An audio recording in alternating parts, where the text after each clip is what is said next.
लोग NCERT class 7th के last chapter 9th में आए हैं। 9th चैप्टर हम लोग का है रेगिस्तान में जीवन, यानी कि रेगिस्तान में जीवन कैसा है, वहाँ की जलवायु कैसी है, वहाँ के लोग कैसे हैं, किस प्रकार की कृषि होती है, उसके बारे में हम लोग पढ़ेंगे।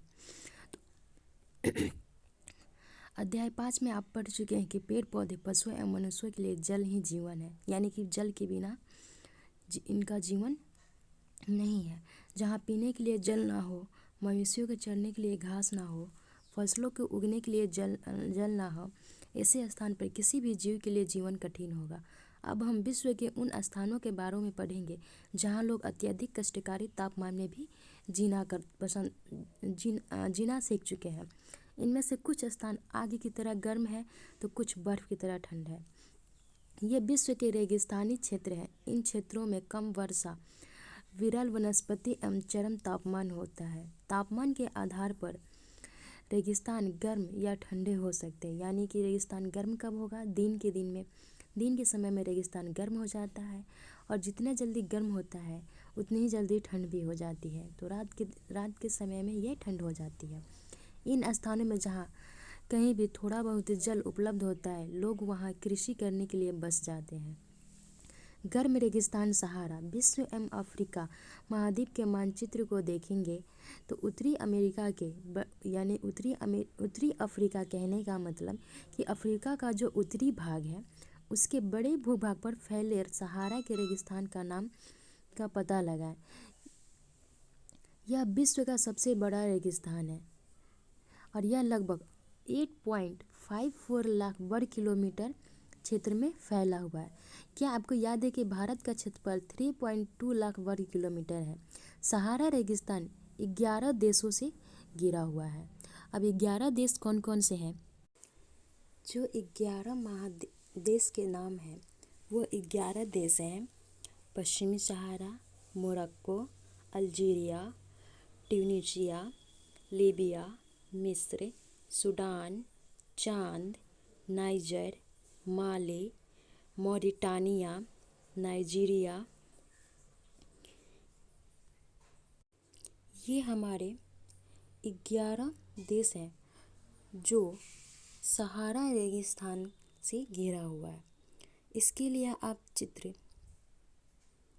9.2 में भी देख सकते हैं, और इसको डिटेल्स इसके बारे में जानने के लिए एक स्पेशल वीडियो है मेरा मैप से रिलेटेड, आप उस वीडियो पे देख सकते हैं।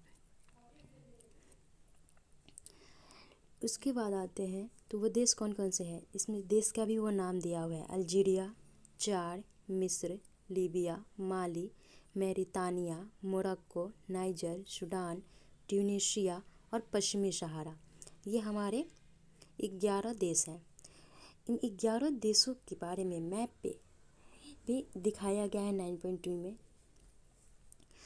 रेगिस्तान के बारे में सोचते समय आपके मस्तिष्क में तुरंत ही रेत का, बालू का दृश्य उभरता है, परंतु सहारा मरुस्थल बालू की विशाल परतों से ढका हुआ ही नहीं, वरन वहाँ बजरी के मैदान और नग्न चट्टानी स्थल वाले अत्यधिक पठार भी पाए जाते हैं। ये चट्टानी सतह कुछ स्थानों पर 2500 मीटर से भी अधिक ऊंचाई पर है। रेगिस्तान का मतलब होता है यह एक शुष्क प्रदेश है जिसकी विशेषताएं अत्यधिक उच्च और निम्न तापमान एवं विरल वनस्पति है। चित्र 9.2 में यह अफ्रीका महाद्वीप का पिक्चर है। इसमें आप देख सकते हैं कि कहाँ पे कौन कौन सी है, और इसमें देख के आप ये भी बता सकते हैं कि जो अफ्रीका महाद्वीप में है जो रेगिस्तान है, सहारा मरुस्थल है, वो उत्तरी भाग में है। अब आते हैं यहाँ की जलवायु। सहारा रेगिस्तान की जलवायु अत्यधिक गर्म एवं शुष्क है। शुष्क का मतलब कि वहाँ पे एकदम सूखा है। यहाँ की वर्षा ऋतु अल्पकाल के लिए होती है, यानी कम समय के लिए होती है। यहाँ आकाश बादल रहित एवं निर्मल होते, यानी कि आकाश में बादल नहीं रहते, और बादल तभी रहते हैं जब बारिश का जहाँ पे बारिश का मौसम बना रहता है वहाँ पे बादल रहते हैं। यहाँ नमी संचय होने की अपेक्षा तेज़ी से वाष्पित हो जाती है, यानी कि नमी को धरती में बनाए रखना चाहिए, लेकिन यह तेज़ी से वाष्पित हो जाती है, जिस अविश्वसनीय रूप से गर्म होते हैं। दिन के समय तापमान 50 डिग्री सेल्सियस से ऊपर पहुंच जाता है, जिससे रेत एवं नग्न चट्टानें अत्यधिक गर्म हो जाती है। इनके ताप का विवरण होने के से चारों तरफ सब कुछ गर्म हो जाता है और रातें अत्यधिक ठंडी हो जाती हैं तथा तापमान गिरकर हिमांक बिंदु लगभग 0 डिग्री सेल्सियस तक पहुंच जाता है। सहारा के अल्जीरिया क्षेत्र में, जो त्रिपोली लीबिया के दक्षिणी भाग में स्थित है, यहाँ का सबसे अधिक तापमान 1922 में 57.7 डिग्री सेल्सियस दर्ज किया गया था। अब आते हैं वनस्पति जात एवं प्राणी जात, यानी कि यहाँ पे वनस्पति किस प्रकार के पाए जाते हैं और जो प्राणी है, जो जीव जंतु है, वह किस प्रकार के पाए जाते हैं।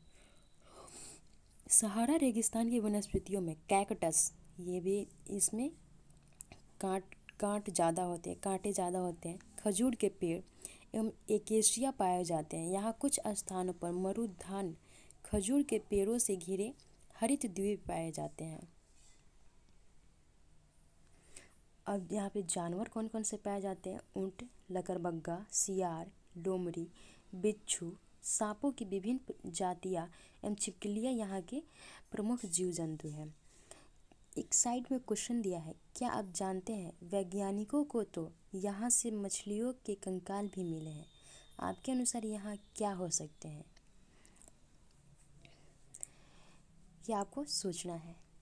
ये चित्र 9.3 में सहारा रेगिस्तान के मरुद्यान को दिखाया गया है। अब आते हैं वहाँ के जानवर हो गए, वहाँ के पेड़ पौधे हो गए, कैसे होते हैं। अब वहाँ के लोगों के बारे में जानते हैं।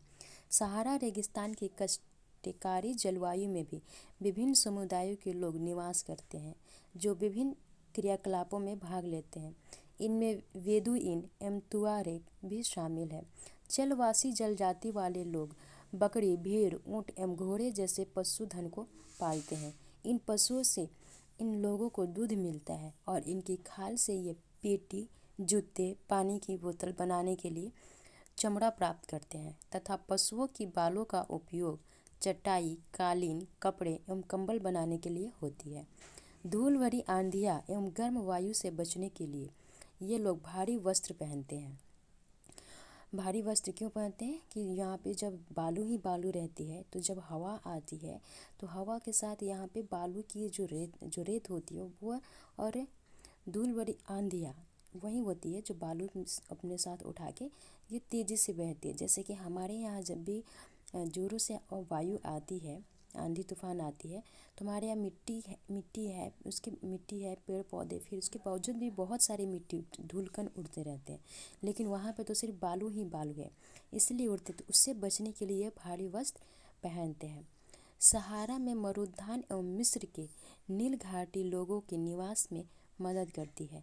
यहाँ जल की उपलब्धता होने से लोग खजूर के पेड़ उगाते हैं और यहाँ चावल, गेहूँ, जौ एवं सीम जैसी फसलें भी उगाई जाती है। मिस्र में उगाए जाने वाले कपास पूरे विश्व में प्रसिद्ध है। तेल की खोज संपूर्ण विश्व में अत्यधिक मांग वाले इस उत्पाद का अल्जीरिया, लीबिया और मिस्र से में होने के कारण सहारा रेगिस्तान में तेज़ी से परिवर्तन हो रहा है, क्योंकि वहाँ पे तेल का शोध है। तो वहाँ पे जहाँ पे तेल का भंडारण है धरती के अंदर, तो वहाँ पे शोध भी हो रहा है। शोध होने से तो वहाँ पे कल कारखाने भी बनाए जा रहे हैं, जिससे कि वह क्षेत्र बहुत ही आगे बढ़ रहा है, परिवर्तन हो रहा है। इस क्षेत्र में प्राप्त अन्य महत्वपूर्ण खनिजों में लोहा, फास्फोरस, मैग्नीज एवं यूरेनियम सम्मिलित है। सहारा की सांस्कृतिक जीवन शैली में भी परिवर्तन आ रहा है, यानी कि वहाँ की जो कल्चर है, जो जीने के जो तरीके हैं, उसमें भी वो परिवर्तन आ रहा है। आज यहाँ मस्जिदों से ऊंची कांची की लकड़ियाँ वाले भवन एवं ऊँटों के प्राचीन मार्ग में स्थान पर सुपर महामार्ग बनाया गया है। नमक के व्यापार में ऊँटों का स्थान ट्रक ले रहे हैं और टुआरेग लोग विदेशी पर्यटकों के लिए मार्गदर्शक का काम कर रहे हैं। और आज अनेक जलवासी जनजाति के लोग शहरी जीवन की ओर बढ़ रहे हैं, जहाँ वे तेल एवं गैस में कारखानों में नौकरी ढूंढते हैं। फिर एक क्वेश्चन आ रहा है साइड में, क्या आप जानते हैं जब रेत को पवन उड़ा ले जाती है तो वहाँ गर्त बन जाती है, और जहाँ गर्त में भूमिगत जल सतह पर आ जाता है वहाँ मरुउद्यान बन जाते हैं। यानी कि जब जहाँ से रेत की पवनें उड़ जाती है वह गर्त बन गया। गर्त का मतलब होता है छोटे छोटे जो गड्ढे होते हैं मिट्टी जिसमें पानी होती है वह गर्त हुआ। और यही भूमिगत जब सतह पानी जब ऊपर आ जाता है तो यह मरुउद्यान बन जाता है, यानी कि उद्यान बन जाता है। तो उद्यान का मतलब होता है कि जब किसी तालाब के किनारे पेड़ पौधे लगाना, वहाँ पे शोभा बढ़ाना, फल फूल लगाना, ये उसे तो ये उद्यान बन जाते हैं। और ये क्षेत्र उपजाऊ होते हैं। लोग उपजाऊ इसलिए होते हैं क्योंकि वहाँ पानी की मात्रा है और लोग इनके आसपास निवास भी करते हैं एवं खजूर के पेड़ तथा अन्य फसलें उगाते हैं। कभी कभी यह मरुउद्यान असामान्य से भी बड़ा हो सकता है। और मोरक्को में टैफिलालेट मरुउद्यान ऐसा ही एक विशाल उद्यान है जो 13,000 वर्ग किलोमीटर के क्षेत्र में फैला हुआ है। अब आते हैं हम लोग ठंडा रेगिस्तान जो है ये लद्दाख, जम्मू एवं कश्मीर के पूर्व में बृहद हिमालय में स्थित लद्दाख एवं ठंडा रेगिस्तान है, जो कि चित्र 9.4 में दिखाया गया है। तो इसमें देख सकते हैं कि ये बृहद हिमालय के बारे में दिखाया जा रहा है। और बृहद हिमालय में ही लद्दाख एक ठंडा रेगिस्तान है। इसके उत्तर में काराकोरम है, यानी कि जो लद्दाख है इसके उत्तर में काराकोरम है और दक्षिण में जास्कर है, जास्कर पर्वत है। और लद्दाख से होकर अनेक नदियां बहते हैं जिसमें सिंधु नदी प्रमुख है। ये नदियां गहरी घाटियों एवं महाखंड यानी गार्ज का निर्माण करती है। और लद्दाख में अनेक हिमानियाँ हैं जैसे ग्रैंगी हिमानी। इसमें पूरी डिटेल्स में चित्र 9.4 में नहीं दिखाया गया कि काराकोरम कहाँ है, जास्कर पर्वत कहाँ पे है। और सिंधु नदी के बारे में यहाँ पे हल्का बहुत दिखाया गया कि सिंधु नदी ये कहाँ से आ रही, लेकिन इसके बारे में डिटेल्स जानने के लिए हमारा एक मैप्स का वीडियो है, आप उसमें अच्छी तरह से समझ सकते हैं। लद्दाख की ऊंचाइयाँ कारगिल में लगभग 3,000 मीटर से लेकर काराकोरम में 8,000 मीटर से भी अधिक पाई जाती है। अधिक ऊंचाई के कारण यहाँ की जलवायु अत्यधिक शीतल एवं शुष्क होती है। तो शीतल कब होती है और शुष्क कब होती है? शीतल और शुष्क, ठीक। ठंड और गर्म कब होती है इसके बारे में आप बता सकते हैं। इस ऊंचाई पर वायु परत पतली होती है जिससे सूर्य की गर्मी की अत्यधिक तीव्रता महसूस होती है। और ग्रीष्म ऋतु में दिन का तापमान 0 डिग्री सेल्सियस से कुछ ही अधिक होता है और रात में तापमान 0 से 30 डिग्री सेल्सियस से नीचे चला जाता है। यानी दिन का जो तापमान होता है वो 0 डिग्री सेल्सियस से कुछ ही अधिक होता है और रात का जो तापमान होता है वो -30 डिग्री में चला जाता है, यानी कि वहाँ पे ठंड ज़्यादा पड़ जाती है। शीत ऋतु में यह बर्फीला ठंड हो जाता है और तापमान लगभग हर समय -40 डिग्री सेल्सियस से नीचे रहता है। चूँकि यह हिमालय के वृष्टि छाया क्षेत्र में स्थित है अतः यहाँ वर्षा बहुत कम होती है, यानी यहाँ की जलवायु भी है वह जो कम है। एक दिया गया है लद्दाख। लद्दाख क्या है? लद्दाख शब्दों से बना है। ला का अर्थ होता है पर्वतीय दायरा तथा दाख का होता है देश। जहाँ पे ज़्यादा पर्वतीय देश है, जहाँ पे सिर्फ पर्वतीय दर्रा है, ज़्यादातर पर्वतीय दर्रा है, उसे लद्दाख कहते हैं। पृथ्वी में सबसे ठंडे स्थानों में से एक ट्रास जो कि लद्दाख में स्थित है।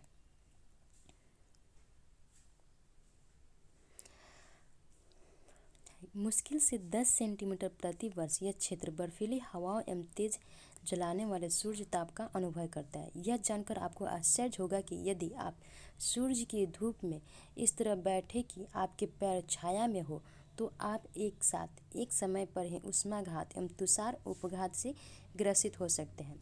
वनस्पति जात एवं प्राणी जात।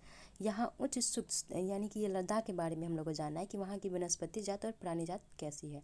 यहाँ उच्च शुष्कता के कारण वनस्पति विरल है और यहाँ जानवरों के चरने के लिए कहीं कहीं पर ही घास एवं छोटी झाड़ियाँ मिलती है। घाटी में सरपत, विल्लो एवं पॉपुलर के उपवन देखे जाते हैं, यानी कि पेड़ पौधे के नाम हैं। ग्रीष्म ऋतु में सेब, खुबानी एवं अखरोट जैसे पेड़ पल्लवित होते हैं। और लद्दाख में पक्षियों की विभिन्न प्रजातियां नजर आती है। इसमें रॉबिन है, रेड स्टार्ट है, तिब्बती है, एस्नोकॉक है, रैवेन है एवं हुप यहाँ पर पाए जाने वाले सामान्य पक्षी हैं। इनमें से कुछ प्रवासी पक्षी हैं। लद्दाख में पशुओं में जंगली बकरी, जंगली भेड़, याक एवं विशेष प्रकार के कुत्ते आदि पाए जाते हैं। इन पशुओं को दूध, मांस एवं खाल प्राप्त करने के लिए पाला जाता है। यहाँ की दूध का उपयोग पनीर एवं मक्खन बनाने के लिए होता है। भेड़ एवं बकरी के बालों का उपयोग ऊनी वस्त्र बनाने के लिए किया जाता है। अब वहाँ के लोगों के बारे में जानते हैं कि वहाँ के लोग कैसे हैं, उनका जीवन कैसा है। क्या आप लद्दाख एवं तिब्बत तथा मध्य एशिया के निवासियों के बीच कोई समानता पाते हैं? यहाँ के अधिकांश लोग या तो मुसलमान हैं या बौद्ध धर्म के हैं। वास्तव में लद्दाख क्षेत्र में अनेक बौद्ध मठ अपने परंपरागत गोम्पा के साथ स्थित है और कुछ प्रसिद्ध मठ है हेमिस, थिक्से, से एवं लामा यूरू, जो कि चित्र 9.5 में दिखाया गया है। ग्रीष्म ऋतु में यहाँ के निवासी जौ, आलू, मटर, सेम एवं सलजम की खेती करते हैं और शीत ऋतु में जलवायु इतनी कष्टकारी होती है कि लोग धार्मिक अनुष्ठानों एवं उत्सवों में अपने आप को व्यस्त रखते हैं ताकि उनका धीरे धीरे वह जो शीत ऋतु का जो समय होता है वह कट जाए। यहाँ की महिलाएं अत्यधिक परिश्रमी होती है, यानी कि बहुत मेहनत, और मर्दों से ज़्यादा वहाँ की महिलाएं काम भी करती हैं। वे केवल घर एवं खेतों में ही काम नहीं करती बल्कि छोटे व्यवसाय एवं दुकानों को भी संभालती है। लद्दाख की राजधानी लेह है। सड़क एवं वायु मार्ग द्वारा भली भांति जुड़ी हुई है। भारत का जो राष्ट्रीय राजमार्ग 1A है, यह राष्ट्रीय राजमार्ग लेह को जो जिला दर्रा होते हुए कश्मीर घाटी से जोड़ता है। क्या आप हिमालय के कुछ अन्य दर्रों के बारे में बता सकते हैं? हाँ, हिमालय के कुछ अन्य दर्रों के बारे में उसमें है काराकोरम हो गया, काराकोरम दर्रा हो गया, पीर पंजाल हो गया, जो जिला दर्रा जो कि हम लोग पढ़ चुके हैं, और बनिहाल दर्रा है। ये सारे दर्रे जो हैं ये लद्दाख में। और दर्रे के लिए एक स्पेशल क्लास है, उसका एक वीडियो है हमने डाला है, आप उस दर्रे को देख सकते हैं कि किस राज्य में कौन कौन से दर्रे हैं। इसमें आपको साइड में कुछ चीज़ें बताई जाती हैं हर चैप्टर में, हर एक पेज में। क्या आप जानते हैं लद्दाख को खा पा चान भी कहते हैं, जिसका अर्थ होता है हिम भूमि। और एक और नेक्स्ट है चीरू या तिब्बती एंटीलोप, एक विलुप्त प्राय जीव है जो कि विलुप्त हो चुका है। इसका शिकार शाहतूश नामक इसके ऊन के लिए किया जाता है, जो वजन में हल्का एवं अत्यधिक गर्म होता है। नेक्स्ट है क्रिकेट का सबसे अच्छा बल्ला सरपत विल्लो पेड़ की लकड़ी से बनाया जाता है। यानी जो क्रिकेट का जो बैट होता है, जो हम लोग बैट खेलते हैं, वह एक सरपत नाम की एक पेड़ है जिसकी लकड़ी से बनाया जाता है। यहाँ का मुख्य क्रियाकलाप पर्यटन है और देश विदेश से अनेक पर्यटन यहाँ पर्यटन के लिए आते हैं। गोम्पा दर्शन, घास के मैदानों एवं हिम नदों की सैर एवं उत्सवों तथा अनुष्ठानों को देखना यहाँ का प्रमुख पर्यटक आकर्षण है। आधुनिकीकरण, यानी कि जो दिन प्रतिदिन आधुनिकीकरण बढ़ रही है के फलस्वरूप यहाँ के जनजीवन में परिवर्तन आ रहे हैं, लेकिन लद्दाख के लोगों में शताब्दियों से प्रकृति के साथ जो हमारा नेचर है, इन्वायरमेंट है, समन्वय एवं संतुलन करना सीखा है। जल एवं ईंधन जैसे संसाधनों की कमी के कारण ये आवश्यकता अनुसार एवं मितव्ययिता से ही इनका उपयोग करते हैं और कुछ भी व्यर्थ नहीं करते हैं। क्या आप जानते हैं मनाली लेह जो है ये आपको मनाली लेह जो है ये आपको हिमाचल प्रदेश में पड़ता है। राजमार्ग 4 दर्रों से होकर गुजरता है, रोहतांग दर्रा, बारालाच दर्रा, लुंगला लाचाला एवं टांगलंगला। यह राजमार्ग केवल जुलाई से सितंबर के बीच खुलता है, जब बर्फ से मार्ग को हटा दिया जाता है। अब आते हैं हम लोग अपने क्वेश्चन आंसर। विश्व में कौन से 2 प्रकार के रेगिस्तान पाए जाते हैं? पहला सहारा रेगिस्तान जो कि अफ्रीका में है और थार रेगिस्तान जो कि भारत में है। सहारा रेगिस्तान किस महाद्वीप में है? तो ये सहारा रेगिस्तान अफ्रीका महाद्वीप में है। लद्दाख रेगिस्तान की जलवायुगत परिस्थितियाँ क्या है? लद्दाख के रेगिस्तान की जो जलवायुगत परिस्थितियाँ है वह दिन के समय का तापमान 0 डिग्री से थोड़ी ही अधिक होता है, लेकिन रात के का तापमान जो होता है वह -30 डिग्री सेल्सियस तक चला जाता है। और यहाँ पे वर्षा बहुत ही कम होती है। लद्दाख के पर्यटकों के लिए एक प्रमुख आकर्षण क्या है? लद्दाख में पर्यटकों के लिए गुम्फा दर्शन और घास के मैदानों एवं हिमनदों की सैर करना एवं उत्सवों तथा अनुष्ठानों को देखना यहाँ के प्रमुख पर्यटक आकर्षण है। सहारा रेगिस्तान के लोग किस प्रकार के वस्त्र पहनते हैं? सहारा रेगिस्तान के लोग भारी वस्त्र पहनते हैं। लद्दाख में उगने वाले पेड़ों के नाम बताएं। सरपत और पॉपुलर। सरपत जो कि विकेट के लिए बनाया जाता है, बैट के लिए उसका उपयोग किया जाता है। नेक्स्ट क्वेश्चन है सहारा अफ्रीका के किस भाग में स्थित है? तो उत्तरी भाग में है। सहारा किस प्रकार का रेगिस्तान है? सहारा जो है यह गर्म रेगिस्तान है। लद्दाख रेगिस्तान के अधिकांश निवासी बौद्ध और मुसलमान हैं। रेगिस्तान की विशेषता क्या है? विरल वनस्पति। लद्दाख में हेमिस प्रसिद्ध है बौद्ध मठ के लिए। मिस्र निम्नलिखित फसल के लिए प्रसिद्ध है कपास के लिए। निम्नलिखित स्तंभों को मिलाकर सही जोड़े बनाएं। मरु उद्यान ये जल के साथ गर्त है।